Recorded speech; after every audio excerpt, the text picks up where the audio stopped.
he would greatly have filled his stomach with the pods that the swine ate. But no one gave him anything. When he came to himself, he said, "How many of my father's hired servants have bread enough to spare, and I perish with hunger? I will arise and go to my father and will say to him, 'Father, I have sinned against heaven and before you, and I am no longer worthy to be called your son. Make me like one of your hired servants.' And he arose and came to his father. But when he was still a great way off, his father saw him and had compassion and ran and fell on his neck and kissed him. And the son said to him, 'Father, I have sinned against heaven and in your sight, and I am no longer worthy to be called your son.' But the father said to his servants, 'Bring out the best robe and put it on him, and put a ring on his hand and sandals on his feet, and bring all the fatted calves here and kill it, and let us eat and be merry. For this my son was dead and is alive again. He was lost and is found.' And they began to be merry."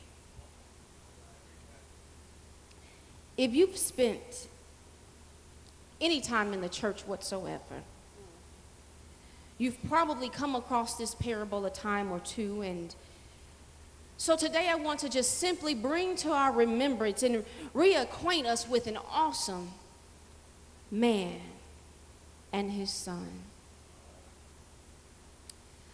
And in the text we find a reckless man who decides for himself that it's time to leave the home that his father has established. And he decides to see what life has to offer. He determines that he wants to live life on his own terms, and he wants to determine if the grass is really greener on the other side. And therefore he requests from his father to be given a portion of his family's wealth.